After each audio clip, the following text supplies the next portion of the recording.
तो भाइयों एक बार फिर स्वागत है आपका हमारे चैनल पे इल्लीगल एडवेंचर करवाने के लिए। आपको आज हम लेके जाएंगे मनाली से ऊपर जो हडिम्बा माता का टेंपल है वहाँ पे। तो ये भाई ओल्ड मनाली को जो रोड जाती है वहाँ से दो रास्ते काटते हैं, जिसमें आपने राइट को जाना है और वहाँ से आपको मिलेगा ये सुंदर नज़ारा पेड़ों से भरा हुआ। और यहाँ पे भाई बहुत ही बढ़िया और बहुत ही अच्छे और फैंसी कॉटेजेस बने हुए हैं, जिसमें आपको रहने के लिए बहुत ही कम पैसों में बहुत ही अच्छा अरेंजमेंट मिल सकता है। तो भाई समय को व्यर्थ ना करते हुए अब आपको सीधा हम लेके चलते हैं मंदिर की जो बाइक की पार्किंग है वहाँ पर। ये भाई अपनी आ गई पार्किंग।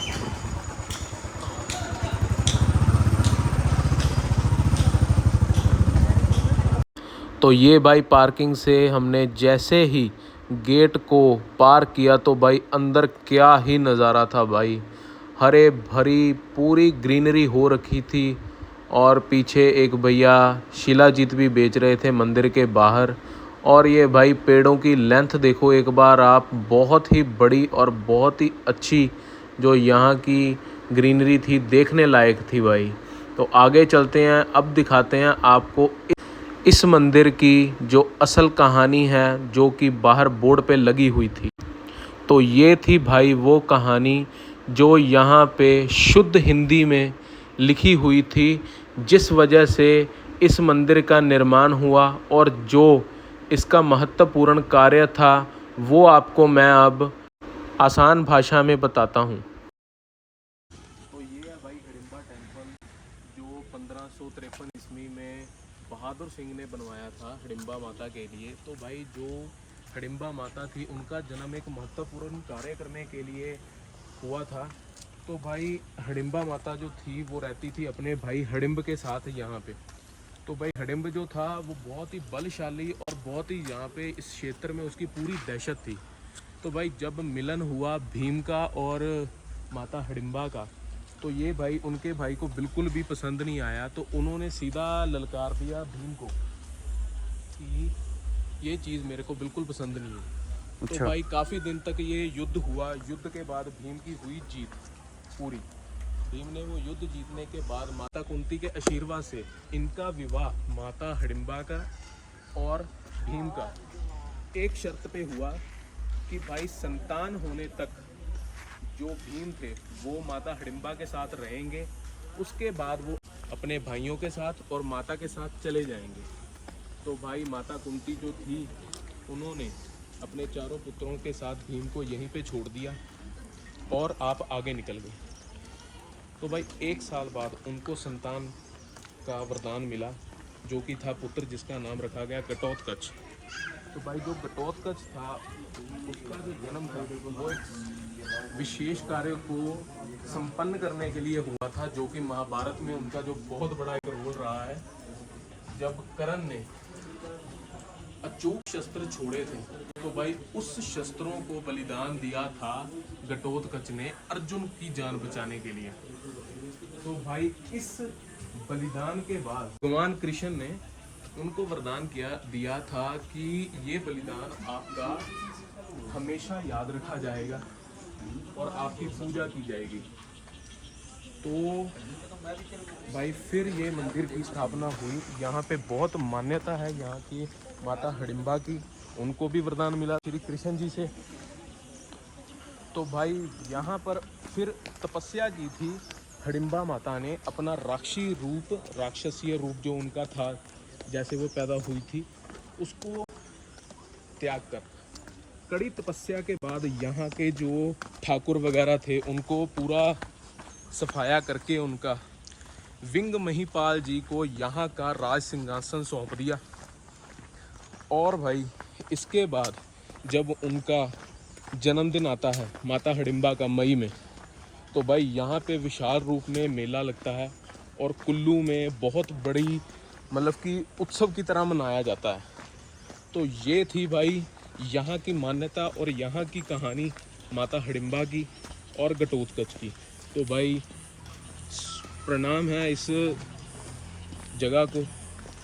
तो इसके साथ ही यहाँ का तो भाई मुझे आशा है कि आप सबको बहुत ही अच्छी तरीके से भाई ने पूरा संक्षेप करके बताया इस मंदिर के बारे में। तो ऐसा कुछ यहाँ का इतिहास है। तो ये था भाई, चलते हैं भाई अभी आगे तो ओल्ड मनाली में, तो देखते हैं कि तो भाई सबसे पहले तो सब्सक्राइब कर दें, लाइक कर दें, शेयर कर दें भाई वीडियो को। जिन किसी को भी नहीं पता यहाँ की मान्यता और यहाँ के बारे में, तो भाई शेयर करके बताओ कि यहाँ की जो मान्यता है उस वजह से इसको देखने एक बार ज़रूर आना। तो चलते हैं भाई आगे। तो जैसे ही हम आगे बढ़े तो भाई क्या ही कहर का मंज़र था वो। बहुत ही तेज़ बारिश और सन्नाटा हुआ पूरा आसमान।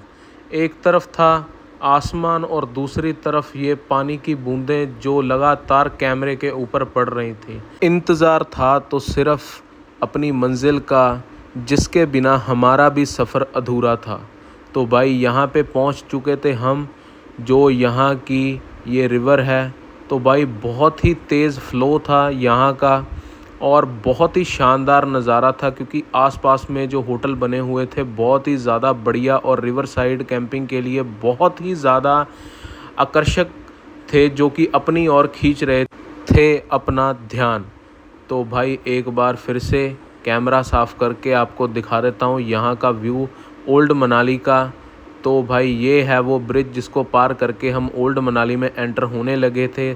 तो चलते हैं भाई आगे, एक बार आपको दिखाते हैं यहाँ का असली ट्रेडिशन। तो ये है भाई ओल्ड मनाली का ट्रेडिशन। ये यहाँ पे रख के ये ऊपर तक लेके जाएंगे अपना भाई।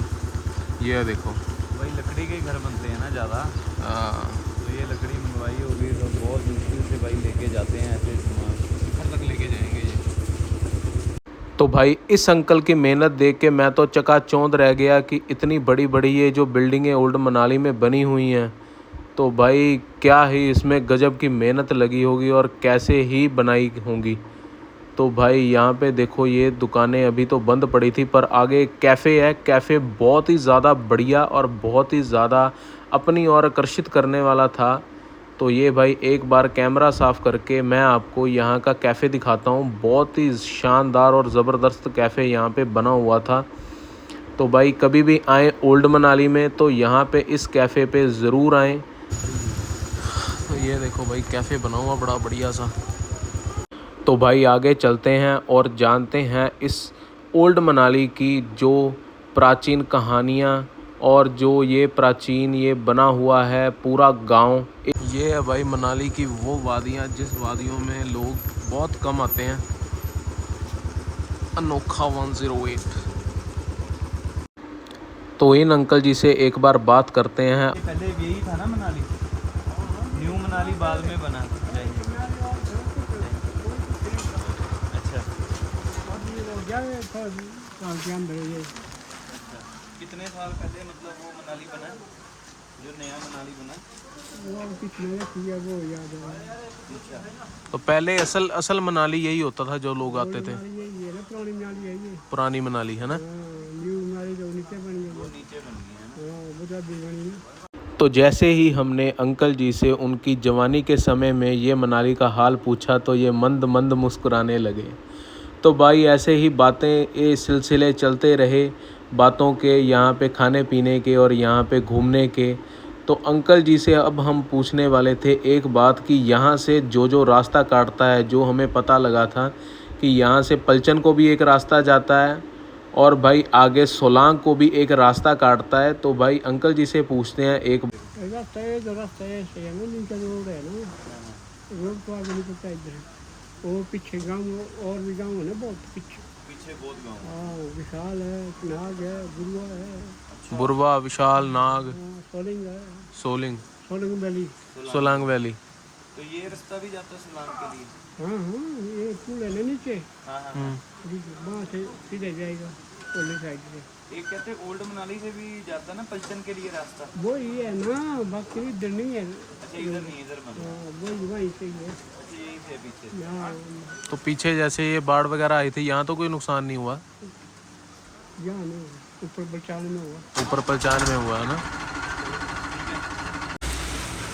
तो भाई बाइक लगा दी है बाहर, और ये आपको मैं बाहर से दिखाता हूँ एक बार। तो ये है भाई यहाँ पे ढाबा, स्पेशल सोया चाप देसी बाइट। तो भाई अंदर चलते हैं। आपको तो पता ही है, प्योर पंजाबी खाने के दीवाने हैं हम। तो भाई क्या लगवाया? भाई हमने लगवाई 2 प्लेट छोले भटूरे। तो ये आपको दिखा दिया, आपको एक बार मेन्यू दिखा देते हैं। ये है टेस्टी बाइट, बिल्कुल माल रोड के पास मनाली में। प्लेट है इनकी 130, और कुलचा भी मिल जाएगा, अमृतसरी कुलचा। तो हमने कहा कि एक से बनना नहीं, हमने भटूरे लगाए, मन भटूरे खाने का था, और इसमें थोड़ा सा टैक्स भी है। तो ये भाई यहाँ पे सिटिंग है, बढ़िया से करके बनाई हुई है। तो यहाँ पे पहले खाते हैं अपने भटूरे, और ये सारा सामान अपना, ये रुमाल भी रख दो यहाँ पे। तो भाई चलते हैं एक बार, उनका टेस्ट करते हैं। तो ये भाई आ चुके हैं अपने भटूरे चने। तो ये दिखा देते हैं भाई आपको एक बार। तो ये बहुत ही ज़्यादा बढ़िया क्रंची करके बनाए भैया ने। और ये हरी चटनी आ गई इसके साथ, ये प्याज, और ये हरी मिर्च, जो अपने पंजाब वाला स्वाद। तो भाई, और ये भाई आ गया अपना चने ब्लैक चने। तो ये रहा भाई, टेस्ट कर रहा है। पंजाब की याद आ गई पूरी। चने में थोड़ी सी अलग टेस्ट है, पर खट्टे पूरे हैं। भटूरा तो भाई यस प्रेस वाला काम है पूरा। तो ये भाई इसको खा के देखते हैं हरी चटनी के साथ एक बार। तो ये भाई ये चने लग गए अपने, ऊपर से आ गया प्याज। हाँ मैं देखा हूँ। क्या बात है जी, क्या बात है, क्या बात है।